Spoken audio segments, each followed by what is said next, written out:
கர்த்தருடைய பரிசுநாமத்துக்கு ஸ்தோத்திரம். தேவன் என்னையும் என் குடும்பத்தையும் சாட்சியாக நிறுத்ததுக்கு கர்த்தருக்கு நன்றி சொல்கிறேன்.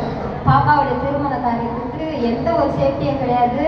யார் இடத்துல நான் கடனை கேட்கல. ஏன்னா வாங்கினா கொடுக்கணும்ல. சேலரி எல்லாம் கம்மி, பையனுக்கும் கம்மி. பாப்பா தான் என் குடும்பத்தையும் நடத்துறது. ஆனாலும் நான் ஜெபத்தில் வச்சு ப்ரேயர் பண்ணேன், அப்பா நீங்கள் அவருக்கு ஒரு நல்ல வாழ்க்கையை கொடுங்கன்னு. அதே மாதிரி நல்ல ஒரு குடும்பத்தை தேவன் கொண்டு வந்தார். நாங்கள்லாம் தேடிக்கிட்டே போகல, அது தானாகவே கர்த்தர் வந்து அவளுக்கு நேர்த்தியாக செஞ்சார். நல்ல இடத்துல ஆண்டவர் அது திருமணத்தை நேர்த்தியாக முடித்தார். 4 லட்சம் ரூபாய் வாங்குற அளவுக்கு ஆண்டவர் அந்த மகளிர் குழு மூலயமா ஹெல்ப் பண்ணார். பிரவீனுடைய லோன் போட்டான். ஏன் வேறு எங்கேயும் நான் வட்டிக்கெல்லாம் வாங்கவே இல்லை.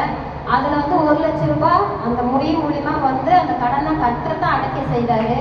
ஒவ்வொரு நாளும் அந்த திருமண நாள் ஒவ்வொரு நாளுமே ஆண்டவர் நேர்த்தியாக பத்திரிக்கை அடிக்கிறது, பேசுறது, கொடுக்கறது, பொருள் வாங்குறது எல்லாமே ஆண்டவர் என் கூட எனக்கு ஒரு மனவாளனாக இருந்து அந்த ஞானமாக அப்பப்போ இது என்ன செய்யணும் எசப்பான்னு யோசிக்கும் போதே டக்குன்னு இதை செய்யுங்கிற மாதிரி ஒரு பக்கத்தில் என் புருஷன் இருந்து எனக்கு எந்த அளவுக்கு உதவி செய்வாரோ அந்த அளவுக்கு என் ஆண்டவர் நின்று எனக்கு உதவி செஞ்ச தேவனுக்கு நான் நன்றி சொல்கிறேன். இதெல்லாம் மேலே 2ஆம் தேதி சரியான ஜுரம். என்னால் ஒன்றுமே முடியல, எழுந்து கூட நடக்க முடியல. இந்த கையில் 3 குளுக்கோஸு, இந்த கையில் 3 குளுக்கோஸ் ஏற்றிட்டாங்க.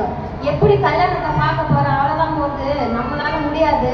சரி கர்த்தர் நேர்த்தியா திருமணத்தை நிற்காது இல்லை, எல்லாம் முடிச்சிட்டாரு. நான் நாளைக்கு கல்யாணம்னா இன்னைக்கு என்னால் நடக்க கூட முடியல.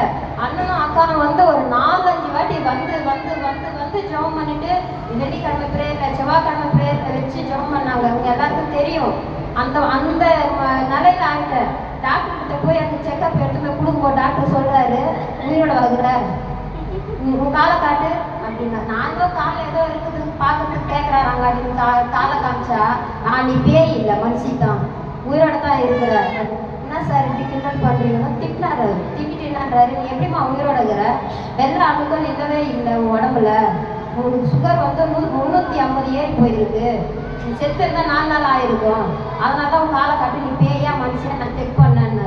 அப்புறம் அவர் வாயில அவர் இருந்து டாக்டர் அவர் வாயில சொல்லுது, நீ என்ன சாமி கும்பிட்றேன்னு.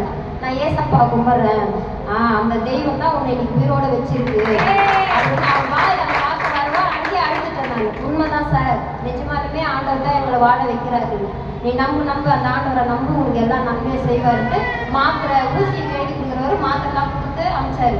4 நாள் அந்த மாத்திரை போட ஓரளவுக்கு சுமாராக இருந்தது. ஆனால் டாக்டர் சொன்னார், 6 மாதம் நீ ரெஸ்ட் எடுக்கணும், மாத்திரை போட்டு வீட்டிலே இருக்கணும், ஒரு வேலை நீ செய்யக்கூடாது அப்படின்னு. ஆனால் அதுக்கேற்ற மாதிரி என் பக்கத்தில் இருக்கிற என் சொந்தங்களை காட்டிலும் என் பக்கத்தில் இருக்கிற சபை ஜனங்க உண்மையாலுமே தேவனுக்கு நான் மனசார நன்றி சொல்கிறேன். என் கூட பிறந்தவங்க இல்லைன்ற எண்ணத்தை என்னுடைய பக்கத்தில் இருக்கிறவங்க நிறைவேற்றி கொடுத்தாங்க. உண்மையாலுமே என்னுடைய சகோதரிங்க அவங்க தான். என்ன பிரியங்காவை நான் சொல்ல நினைக்கிறேன் இந்த இடத்துல, அதுவே ரீட்டாவை நினைக்கிறேன். உண்மையாலுமே தேவன் வந்து கர்த்தருடைய பிள்ளைங்கன்னா உண்மையாலுமே அந்த அவர் ரத்தத்தினால கழுவப்பட்ட பிள்ளைங்க ஒரு நாளும் விட்டு கொடுக்கவே கொடுக்கல பிள்ளைங்க. என் தேவனுடைய நாமத்தினால மனசார அந்த குடும்பத்தை நான் ஆசீர்வதிக்கிறேன். கர்த்தர் பெரிய காரியங்களை செஞ்சேன். இன்ன வரைக்கும் எனக்கு சமைச்சு டீ போட்டு கொடுத்து பக்கத்துல இருந்து பார்த்துக்கிட்டு ஒவ்வொன்றுத்தையும் நான் கல்யாணத்துல நான் வருவனான்ற மாதிரி இருந்தது. அந்த பாப்பாவுக்கு செய்ய வேண்டிய அந்த சாந்தி முகூர்த்தத்தை கூட என் ரீட்டா தாங்க என் தங்கச்சி தான் ஆகும். அவ பக்கத்துல இருக்கிறவங்க எல்லாம் சேர்ந்து செஞ்சாங்க. நான் செய்ய வேண்டியதை எனக்கு ஒரு துணையா கர்த்தர் அந்த இடத்துல அந்த நாளில் வச்சாரு. என் தேவனுக்கு நான் நன்றி சொல்றேன், மனசார நன்றி சொல்றேன். அது மாத்திரம் இல்லை, நான் வந்து ஜெபிக்கணும்னாலுமே நான் நிறைய நேரம் அண்ணனை கூப்பிட மாட்டேன். அவருக்கு 1008 வேலை இருக்கும் அப்படிங்கிறதுனால நானே ஜெபிச்சுக்குவேன். 2வது ரொம்ப முடியலன்னா தான் அவர்கிட்ட சொல்லுவேன். ஆனால் அந்த ஒரே ஒரு வார்த்தை என் பொண்ணு சொன்னான், மாற்றி வந்து அவங்க நின்று ஜெபிச்சது நிஜமாலுமே எனக்கு உண்மையாலுமே நான் மனசார நன்றி சொல்கிறேன். அக்காவுக்கு நான் நன்றி சொல்கிறேன். நிஜமாலுமே இப்படி ஒரு உறவு எங்கேயுமே கிடைக்காது, கர்த்தர்கிட்ட மாத்திரம் தான் கிடைக்கும்.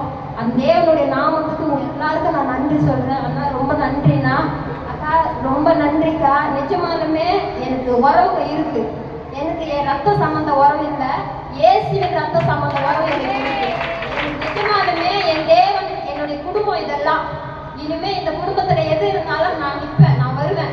எங்க அண்ணனுக்கு எங்க அக்காவுக்கு நான் வருவேன், எல்லாத்துக்கும் நான். ஏன்னா இது என் குடும்பமா, நான் அந்த மாதிரி அந்த அளவுக்கு நான் நினைக்கல. ஆனா